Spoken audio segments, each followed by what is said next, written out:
มามื้อนี้เราจะมาขอแนะนำเกี่ยวกับ Affiliate เราจะมาสร้างเว็บไซต์ของเราเป็นกลายเป็น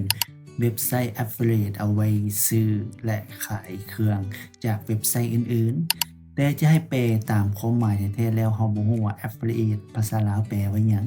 จิแปลว่าสาขาวะหรือว่าแปลว่าพันธมิตรก็บ่ฮู้คือกัน ถ้าว่าไผฮู้ก็ช่วยแนะนำแหน่ Affiliate แม่นหยังเนาะในที่นี้เราจะมาทดลองเฮ็ดเป็นตัวอย่างให้เบิ่ง ว่าเราจะเอาข้อมูลจากเว็บไซต์ Amazon เพื่อมาดึงเอาข้อมูลอยู่นี้แล้วเอามาขายอยู่ในเว็บไซต์ของเรา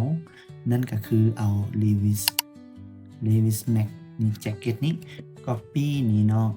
แล้วเราก็มาเข้ามานี่ New Product นี้เนาะแล้วมันก็จะเลื่อนลงมาแล้วเอาชื่อตรงกี้หันมาใส่เนาะ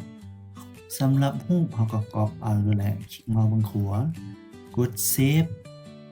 แล้วกด Save ไว้นี้แล้วก็ Open แล้วก็มา Open ใส่นี้แล้วก็ Select Image เอาเข้ามาใส่นี้นี่เนาะจากปกติแล้วของเราจะเป็น Simple Product เนาะมันจะเป็นสิ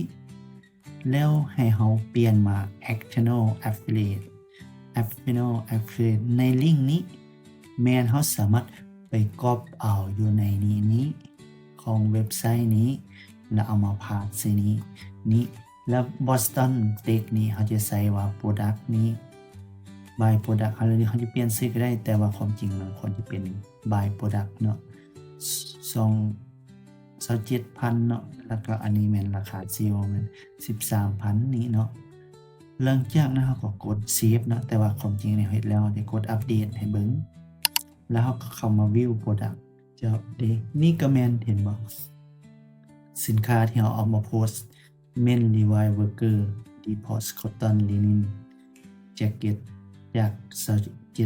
27,000 เหลือมา 13,000 Foreign เนาะ Description ที่เราก๊อบมาก็ออกมานี้เนาะสมมุติเรากดซื้อเด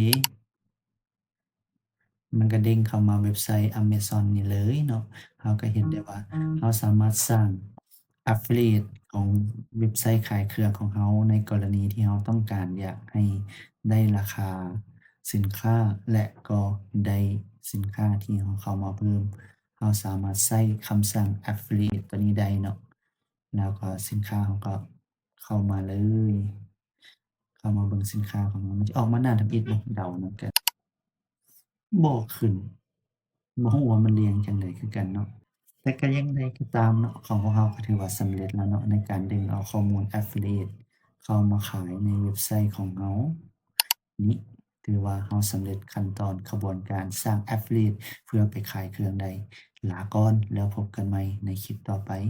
เกี่ยวกับการสร้าง Virtual Product สินค้าที่เราขายออนไลน์